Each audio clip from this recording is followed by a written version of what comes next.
হাজোত অসম গৃহৰক্ষী জোৱানৰ সংবাদমেল প্ৰতিবাদী কাৰ্যসূচী ঘোষণা অহা 27, 28, 29 আৰু 30 তাৰিখে গৃহৰক্ষী জোৱানসকলৰ বিভিন্ন সমস্যা সমাধানৰ দাবীতে 4 দিনীয়া প্ৰতিবাদী কাৰ্যসূচী সদৌ অসম প্ৰশিক্ষণপ্ৰাপ্ত গৃহৰক্ষী সন্থা আৰু সদৌ অসম গৃহৰক্ষী স্বেচ্ছাসেৱক কল্যাণ সন্থাৰ যৌথ প্ৰচেষ্টাতে গ্ৰহণ কৰা হৈছে প্ৰতিবাদী কাৰ্যসূচী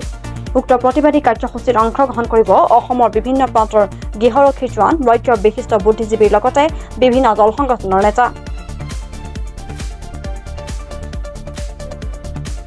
মূলতঃ এই 4টা দাবীক লৈ গ্ৰহণ কৰা হৈছে প্ৰতিবাদী কাৰ্যসূচী 1947 চনত অসম গৃহৰক্ষী আইন 2015 চনত সংশোধনীত নিয়মাৱলী পুনৰ সংশোধন ঘটাই 2012-2013 চনত গুৱাহাটী উচ্চ ন্যায়ালয়ৰ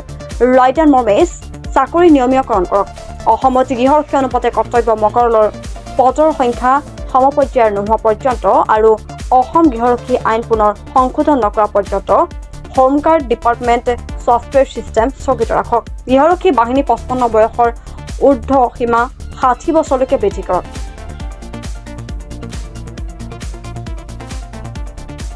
মৃত গৃহৰক্ষী জোৱানৰ পৰিয়ালক প্ৰশিক্ষণ দি নিযুক্ত দিয়াৰ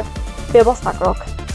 সংবাদমেল যোগে এই কথা সদৰি কৰে সদৌ অসম প্ৰশিক্ষণপ্ৰাপ্ত গৃহৰক্ষী সন্থা আৰু সদৌ অসম গৃহৰক্ষী স্বেচ্ছাসেৱক কল্যাণ সন্থাৰ যৌথ সমিতিৰ সম্পাদক চাহাবুদ্দিন আহমেদ বিত্ত সম্পাদক ইকৰাম আলী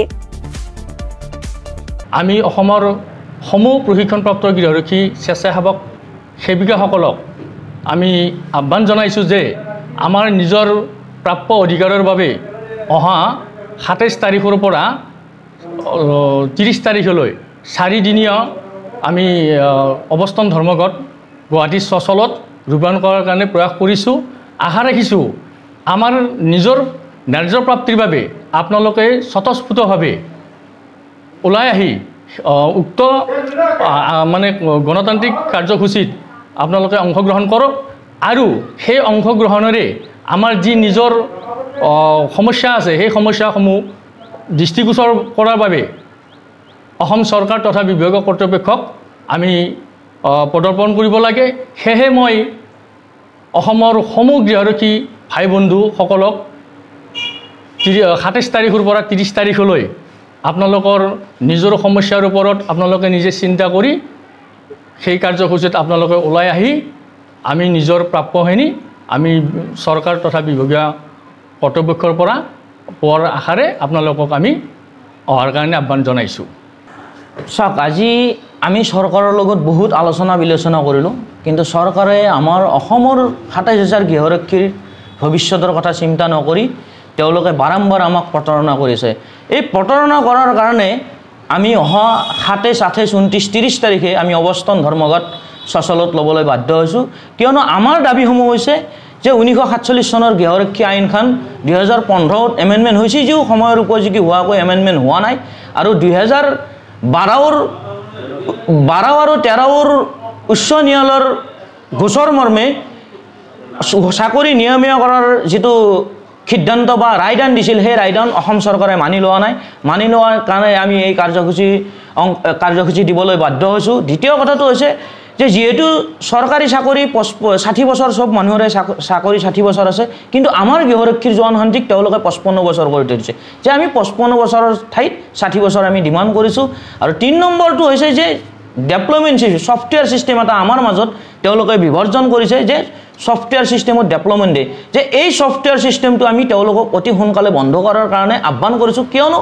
যেহেতু আমাৰ গৃহৰক্ষী জোৱান 26,000 গৃহৰক্ষী জোৱান আছে আমাৰ পোষ্ট আছে 16,000 8,000 ল'ৰা ঘৰত বহি থাকিব লগা আছে যেতিয়ালৈকে পোষ্ট অনুমতে ল'ৰা নহয় আৰু যেতিয়ালৈকে গৃহৰক্ষী আইন সংশোধন নহয় তেতিয়ালৈকে আমাৰ এই ছফটৱেৰ ছিষ্টেম আমি বন্ধ কৰাৰ কাৰণে আহ্বান কৰিছোঁ চৰকাৰক আৰু দ্বিতীয় কথাটো হৈছে যিসকল আমাৰ মৃত গৃহৰক্ষীৰ জোৱান আছে তেওঁলোকৰ পৰিয়ালক গৃহৰক্ষীৰ জোৱানৰ ট্ৰেইনিং কৰাই তেওঁলোকক গৃহৰক্ষী হিচাপে নিযুক্তি দিব লাগে আমি বাৰম্বাৰ তেওঁলোকক অৱগত কৰাৰ পিছতো অসম চৰকাৰে আমাৰ কথাত গুৰুত্ব দিয়া নাই কাৰণে আমি এই কাৰ্যসূচী আজি ল'বলৈ বাধ্য হৈছোঁ আৰু এই কাৰ্যসূচীত যিমান অসমৰ পৰা শদিয়াৰ পৰা ধুবুৰীলৈকে যিমান গৃহৰক্ষীৰ জোৱান আছে 27,000 গৃহৰক্ষীৰ জোৱান ঘৰত বহি থাকাই হয় ডেভেলপমেণ্টত থাকাই হওক তেওঁলোকে সকলোৱে দলে বলে ওলাই আহি এই সচল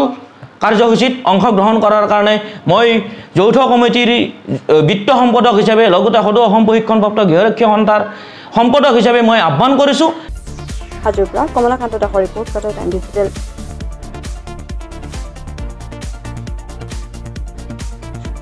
অসমৰ সংবাদ জগতখনৰ বাবে এক সুখবৰ।